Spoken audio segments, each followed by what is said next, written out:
Passer au quatrième webinaire sur un dispositif ô combien attendu par les professionnels, et je le sais, qui, vous allez très vite le comprendre, aura toute son importance par rapport à une question qui a été l'une des premières quand je suis arrivé sur cette mission, de la responsabilité du professionnel lorsqu'il est amené à accompagner l'usager sur ses démarches administratives notamment et d'accès aux droits. Donc je laisse la parole pour la présentation de la plateforme Aidant Connect à Gabriel Fonladosa et Camille Fouac, pardon pour le nom, chargée de développement de la plateforme Aidant Connect. Merci à vous. Merci Michael. Comme on vous l'a dit précédemment, moi-même Camille et Gabriel allons vous présenter l'outil Aidant Connect. J'espère que vous m'entendez bien et que vous voyez bien mon écran. Tout à fait, Aujourd'hui, oui. ah super, très bien. L'idée c'est de vous présenter l'outil tel qu'il existe aujourd'hui et de le resituer dans son contexte, dans le contexte. Aujourd'hui, alors je pense que c'est pas forcément une surprise pour tout le monde, mais le déploiement de Aidant Connect fait partie du plan de relance qui a été annoncé par Cédrico il y a quelques jours. Il faut savoir que Aidant Connect, c'est une idée qui est née en 2018 lors de la phase de consultation de la stratégie nationale pour un numérique inclusif. Et c'est un projet qui est né de 2 constats. C'était que, d'une première part, on a aujourd'hui 13 millions de Français qui sont éloignés du numérique et aujourd'hui, en pratique, un certain nombre d'aidants accompagnent les usagers en stockant sans sécurité les mots de passe et les codes des usagers. Donc c'est fort de ce constat que Aidant Connect souhaite apporter une solution à cette situation bloquante via un mandat numérique. Donc là, je vous présente la plateforme, enfin le site internet Aidant Connect, tel que vous pouvez le consulter aujourd'hui en libre accès, avec évidemment le bandeau qui rappelle que le déploiement de cet outil débutera en début d'année 2021. Donc nous sommes en train de définir et de formaliser la stratégie de déploiement qui va s'initier dès janvier de l'année prochaine. En tout cas, les premiers éléments que l'on peut vous partager aujourd'hui, c'est que, il y aura un formulaire d'habilitation à remplir par un responsable de la structure et à la suite de ça, une fois qu'on aura validé l'habilitation, il y aura des formations qui seront desservies pour les aidants, une formation d'une journée qui va permettre de certifier et d'habiliter les structures à l'utilisation d'Aidant Connect. Donc rapidement pour vous présenter ce dont il est question, je pense que je peux faire une petite passe sur notre site internet et notamment sur nos ressources. Vous avez ici 3 onglets avec l'onglet ressources et notamment un guide de prise en main d'Aidant Connect, qui est assez utile. Nous, on aime bien présenter la vidéo Aidant Connect, comment ça fonctionne. Alors, je vous invite à la regarder à la suite de cette présentation. On a également un certain nombre d'outils de prise en main d'Aidant Connect, mais également des outils sur son utilisation et le tutoriel. Je ne vais pas forcément entrer vraiment dans les détails, c'est Gabriel qui va faire une démo de l'outil. Mais en attendant, je vais peut-être vous présenter le flyer qui s'appelle « Comment utiliser Aidant Connect » que j'ai ouvert en deuxième onglet. Oups. Hop. Donc Aidant Connect, c'est quoi? En fait, c'est un outil qui permet de faciliter la création d'un mandat numérique avec un usager. Le prérequis, c'est d'avoir pour l'usager un compte France Connect. Aidant Connect va utiliser le compte France Connect de l'usager pour le connecter au compte de l'aidant, ce qui va permettre à l'outil Aidant Connect de mémoriser les mots de passe et identifiants de l'usager sans du coup, ce qui règle d'ailleurs du coup le problème des codes qui sont laissés sur post-it de manière non sécurisée. Et il va garder en mémoire cet identifiant et ce qui va permettre à l'aidant de pouvoir réaliser à la place d'eux, via son compte Aidant Connect, sur toutes les démarches administratives en ligne qui sont France Connectée, donc sur un périmètre donné. Donc Gabriel, je vais te laisser la main sur la démonstration de l'outil. Bien sûr, bien N'hésitez pas sûr. si vous avez des questions. D'accord. Alors, il faudrait que afin que je puisse partager mon écran, il faudrait que tu arrêtes le partage d'écran et comme ça, je pourrais partager le mien. Parfait. Merci. C'est bon. Pour le moment, il n'y a pas forcément de questions dans le chat, mais vraiment, n'hésitez pas à les poser. Donc, Gabriel, tu peux faire ta présentation et puis on les posera à la fin. On se gardera 5-10 Oui, minutes oui. pour les questions.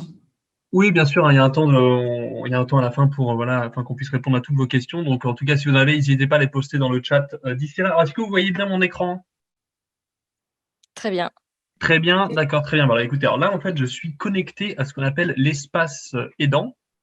Donc, en fait, en tant que qu'aidant travaillant au sein d'une structure, je peux me connecter donc à cet espace qui me permet, dans un premier temps, de visualiser en fait, dans un premier temps, les différents aidants en fait au sein de ma structure qui travaillent.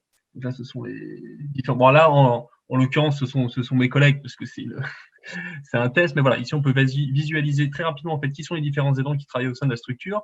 Et surtout, très important, on peut voir les différents mandats, les différents aidants qui ont des mandats avec des usagers. Ah, alors là, il y a une petite sécurité. Il faut en fait, afin de se connecter à l'espace aidant, en fait, on passe par ce qu'on appelle une double authentification.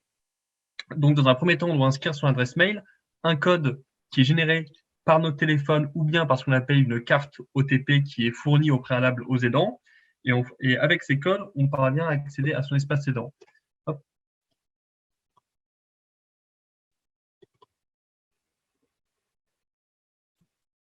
Voilà, donc là, ici, je peux voir, par exemple, tous les différents usagers avec qui j'ai un mandat. Donc, c'est tous les différents usagers avec qui je peux réaliser des démarches à leur place dans un périmètre bien défini, et ce, en toute sécurité, avec une sécurité juridique.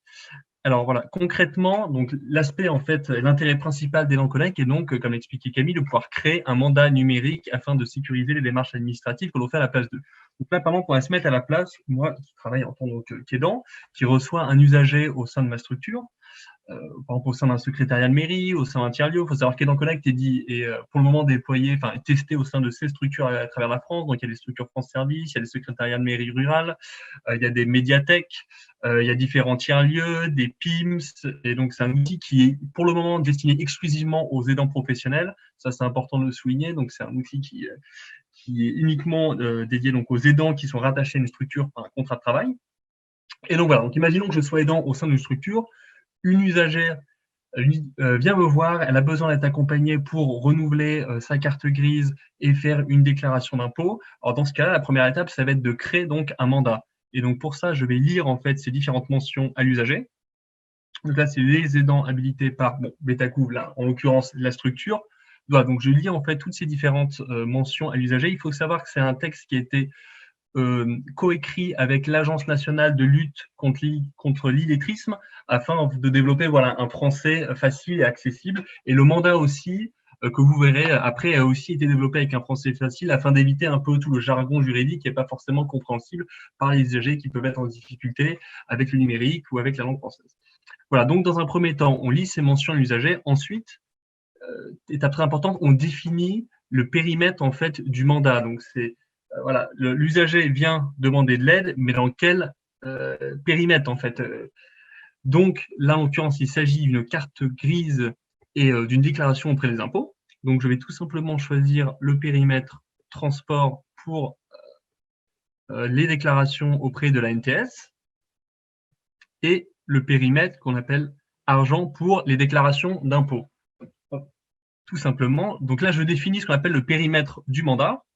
Ensuite, je choisis la durée du mandat. Alors, est-ce que c'est un usager qui vient pour une aide ponctuelle, donc une simple demande, par exemple, de renouvellement de carte grise, ou est-ce que c'est un usager qui fréquente fréquemment la structure, qui a besoin d'aide sur le long terme? Dans ce cas-là, je choisis peut-être plutôt l'option mandat long.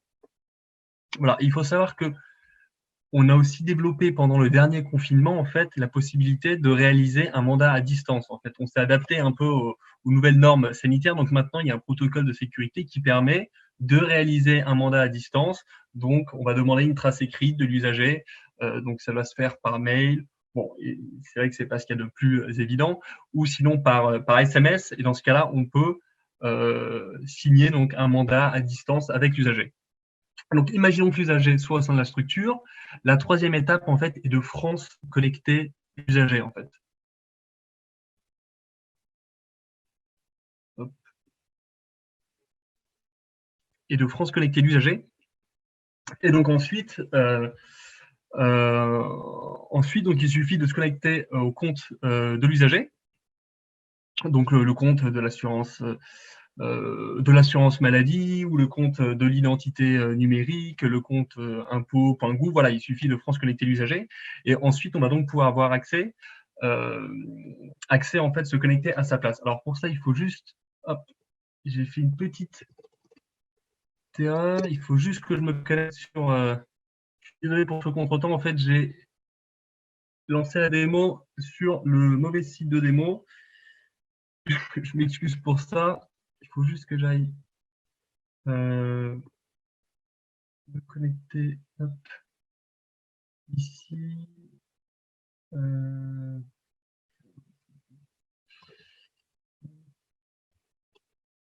Parce qu'en fait, on a un site, voilà, pour être tout à fait transparent avec vous, on a un site qui est dédié en fait aux démos et un site qui est officiel. Et je suis censé faire des démos sur le site dédié aux démos, mais malheureusement, j'ai fait une petite erreur. Donc, je dois juste me connecter à ce compte de démo afin de pouvoir aller juste en fait au bout de la démo. Alors, je me connecte à mon espace aidant. Hop. Voilà, c'est bon, on peut tout reprendre. Et donc, alors, j'accompagne une usagère qui a besoin donc d'aide pour les transports, un renouvellement de carte grise et une déclaration auprès des impôts.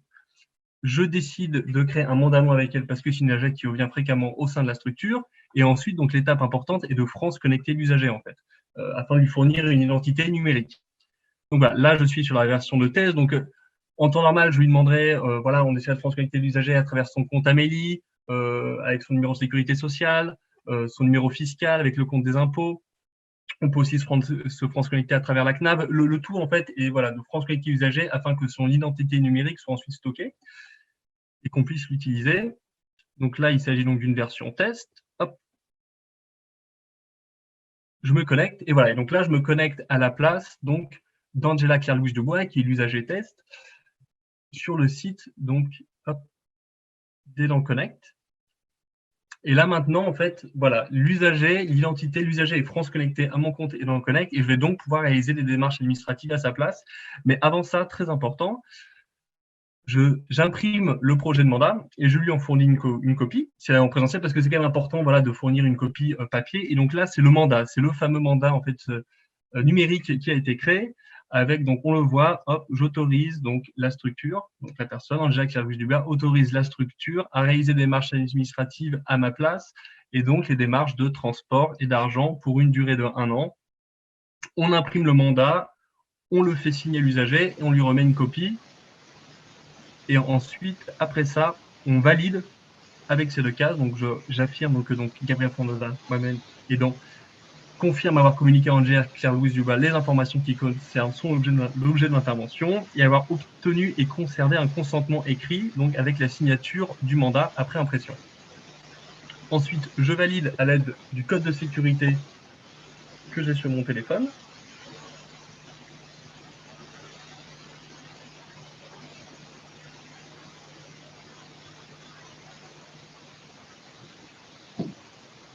Et voilà, et le mandat a été créé. Et maintenant, donc si je retourne dans mon espace et dans mes mandats, je vois que j'ai un mandat avec Angela Claire-Louise Dubois.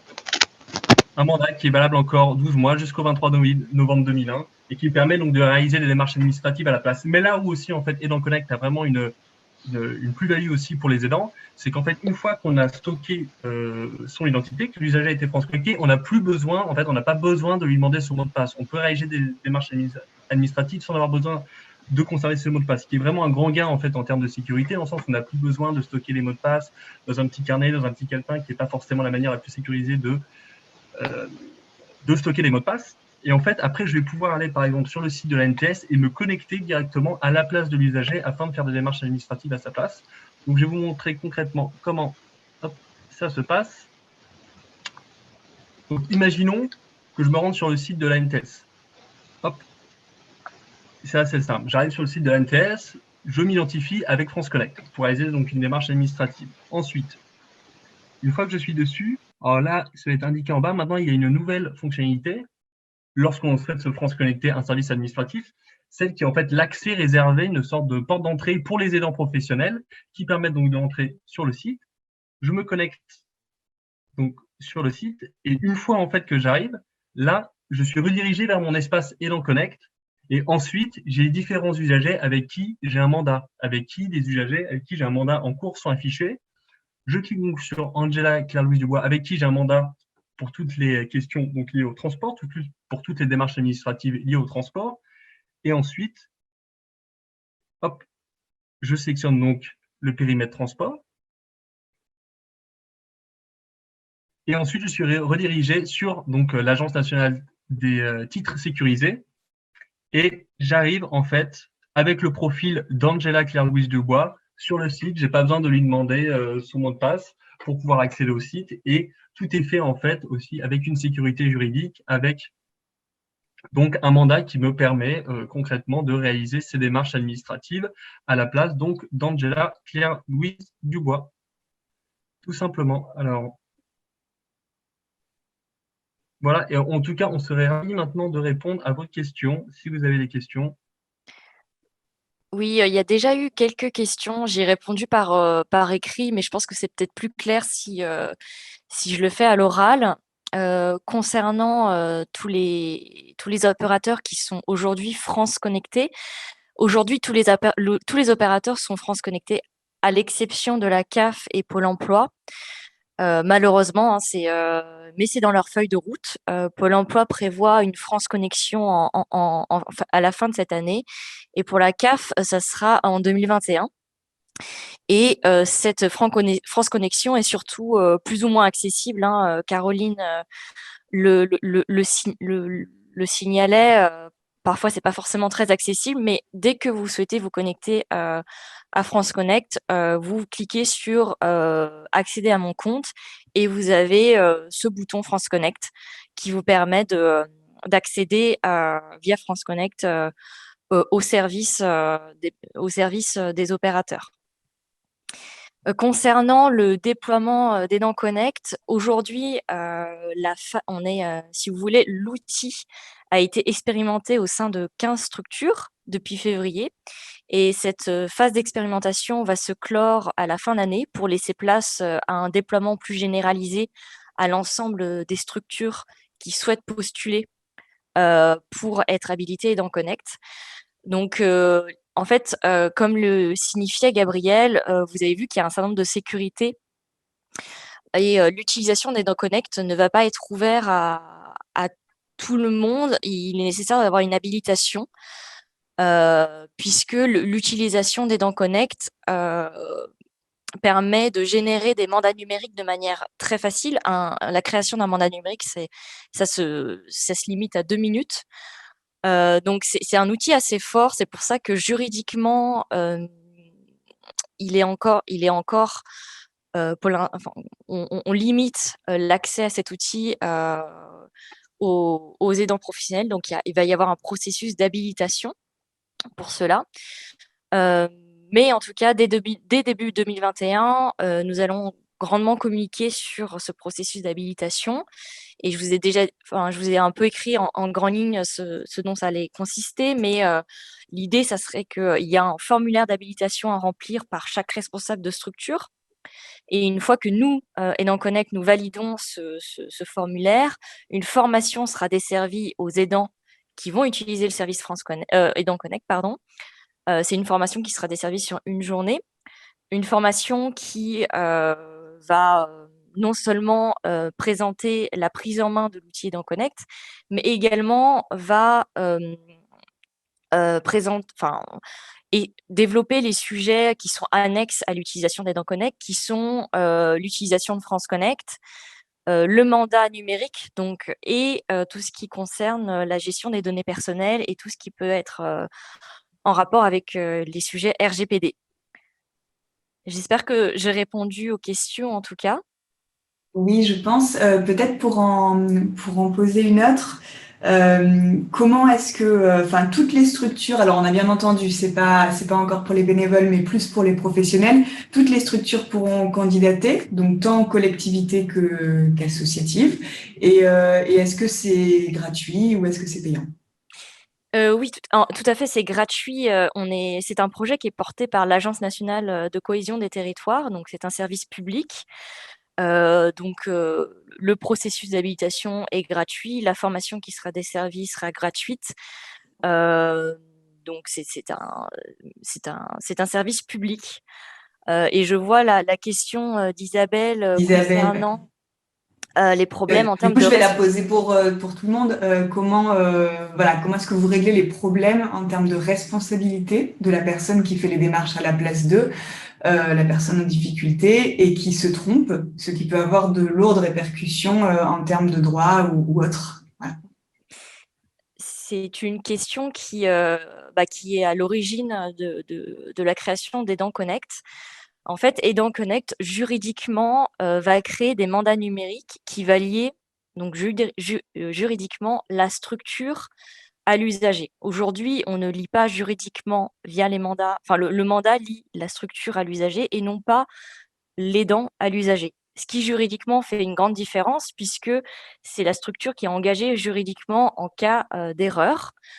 Euh, Après, en termes de responsabilité de la personne, du coup, comme c'est la structure qui engage sa responsabilité sur le mandat, la structure engage simplement à ce que l'aidant fasse bien son travail. Puisque l'aidant est lié à la structure avec un contrat de travail, si l'aidant, dans le cadre de son contrat de travail, a bien fait son travail, a priori, il n'y a pas de problème et il n'y aura pas de sujet en termes de responsabilité de la personne, puisque le mandat aura été fait et l'usager aura donné bon pour accord à ce que les démarches soient faites à sa place. Mais tout à fait, la mission, l'idéal, hein, ça serait d'accompagner les usagers vers l'autonomie.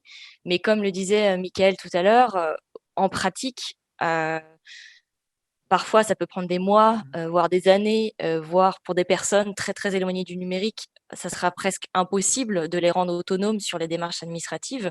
Et ça, on en a bien conscience. Et l'utilité d'Aidant Connect réside pour ce type d'usagers qui ont vraiment une très grande difficulté avec le numérique et qui ont des soucis urgents. Par exemple, pour la déclaration de leur impôt, ils se rendent vers une structure et en fait, le problème doit être réglé dans la journée. Donc, on ne peut pas, en tant qu'aidant, les rendre autonomes dans la journée même. Donc, c'est pour ça que pour ce genre de situation, Aidant Connect répond à ce genre de problématique, puisque on apporte une solution juridique et légale à toutes ces situations un peu bancales. D'ailleurs, aujourd'hui, on sait qu'il y a un certain nombre d'aidants qui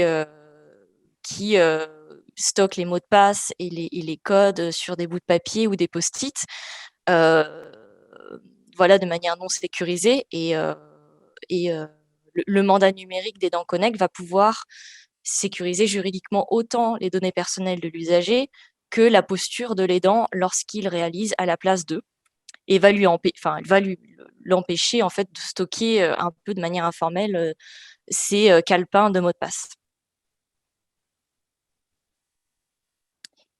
Peut-être que par rapport à la question d'Isabelle, le retour d'expérience que vous avez fait lors de l'expérimentation peut permettre de compléter cette question.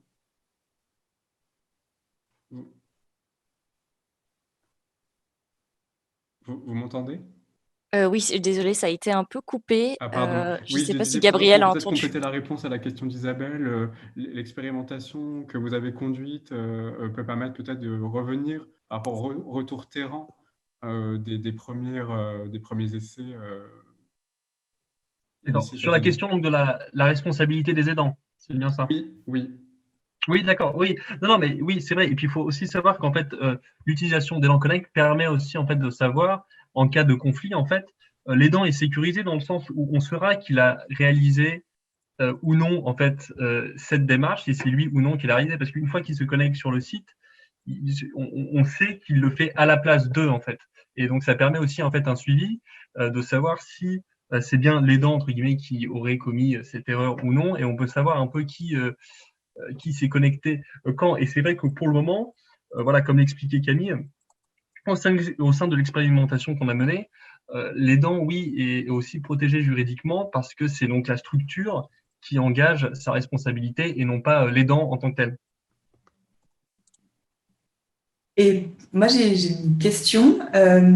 Est-ce que si par exemple, je suis aidant numérique et j'aide une personne à faire, donc en me France connectant, hein, une démarche de CMUC, donc l'assurance maladie, est-ce que l'assurance maladie sait que c'est un aidant numérique qui a fait la démarche ou est-ce que c'est transparent pour l'opérateur? Alors, en l'occurrence, l'assurance maladie ne le sera pas, mais nous, on le sait, en fait. Et dans Connect le sait. Et France Connect le sait. Mais concrètement, l'assurance maladie ne verra pas que euh, cette démarche a été faite par tel aidant à la place de telle personne. Elle verra le compte de la personne. Mais si jamais il y a un litige et que l'information donc, est remontée auprès de France Connect, dans ce cas-là, nous, on sait que cette démarche a été réalisée à la place d'eux par tel aidant. Et pour rebondir sur ce que Caroline dit dans le fil de discussion, c'est vrai que Aidant Connect, Gabriel l'a rapidement montré, mais en fait, lorsque un aidant a en face de lui un usager et qu'il l'accompagne avec, enfin, qui crée ce mandat et qui, du coup, peut faire à la place de cet usager, il peut aussi, la première démarche d'accompagnement peut être la posture de l'aidant, il se connecte à la place de l'usager, lui montre comment faire sans que l'usager le fasse lui-même, mais c'est déjà une première étape puisque du coup l'usager voit exactement la même interface que l'aidant et c'est ce que permet Aidant Connect, ça permet de faciliter le faire pour le compte d'eux.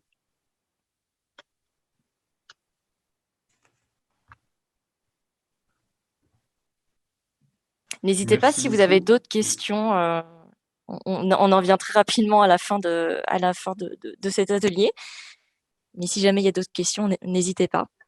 Oui, et en tout cas, voilà, n'hésitez pas à consulter les différentes ressources qui sont accessibles sur le site ou à nous contacter si vous avez voilà, des questions, si vous voulez en savoir un peu plus sur Aidant Connect. On est aussi ravis voilà, d'organiser des temps d'échange avec les différentes structures qui seraient intéressées par l'utilisation de l'outil. Et voilà, donc n'hésitez pas à nous contacter. On serait ravis de répondre aussi à vos questions. Est-ce qu'il est prévu d'organiser des webinaires en début d'année prochaine par rapport au lancement Oui, oui, oui. Non, bien sûr. Alors, c'est vrai qu'en ce moment même, là, on travaille donc un peu à l'organisation et de temps d'échange, en fait, avec toutes les personnes qui sont intéressées par Aidant Connect. Donc, voilà, c'est un peu sur le même format qu'aujourd'hui. On fait une démo, on présente l'outil, on répond aux questions. On a aussi, si vous êtes sur notre site web, vous pouvez aussi vous inscrire à la lettre d'information, à la newsletter, qui vous permet de recevoir des informations. Mais oui, là, voilà, Camille a mis l'adresse. N'hésitez pas à nous contacter si vous avez besoin d'en savoir un peu plus. On organise quelques points temps d'échange en décembre, 2 temps d'échange en décembre. Donc, si vous nous envoyez un courriel, on serait ravis de vous envoyer un lien sur lequel vous inscrire. Et, voilà. D'accord. Et Oui, peut-être j'allais quand juste même dire. pour conclure, je rebondis sur la question de Caroline, sur tous les aidants non professionnels, donc famille, amis, voisins, enfin voilà, qui font aussi partie un peu de notre vie quotidienne. Est-ce que ça pourra un jour être protégé? Est-ce que c'est dans votre plan de développement ou pas? Alors, pas sur le court et moyen terme. C'est vrai que pour le moment, voilà, comme on a expliqué, c'est que juridiquement, en fait, ce serait plus compliqué de voir, c'est plus compliqué voilà, de voir protéger, enfin dans le cadre du déploiement d'Aidant Connect. Mais donc pour le moment, Aidant Connect est destiné exclusivement en fait donc aux aidants professionnels rattachés à une structure par un contrat de travail. Donc ça n'inclut pas les bénévoles, les aidants familiaux, les services civiques, malheureusement. Voilà, donc c'est vrai que c'est un petit frein, mais après, on aimerait bien, entre guillemets, que les Connect soit plus accessible, mais c'est pas forcément pour le moment, prévu pour le moment. C'est un début, mais ça viendra ensuite. Voilà. C'est ça. Oui, on a quand même conscience qu'il y a un réel besoin terrain, notamment de personnes aidantes qui sont dites non professionnelles. Et ça, on en a vraiment conscience. On a des retours terrain sur le nombre de personnes qui aident d'autres personnes sur ces sujets-là en étant en dehors d'un cadre de contrat de travail.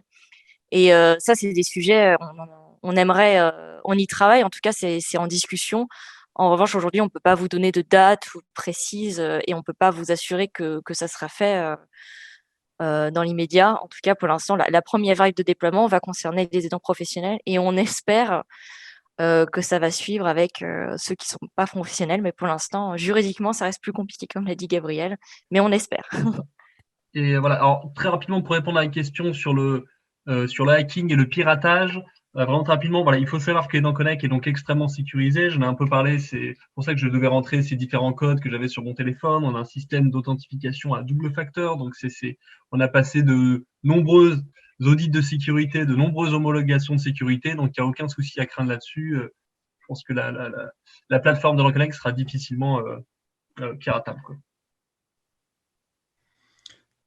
Très bien.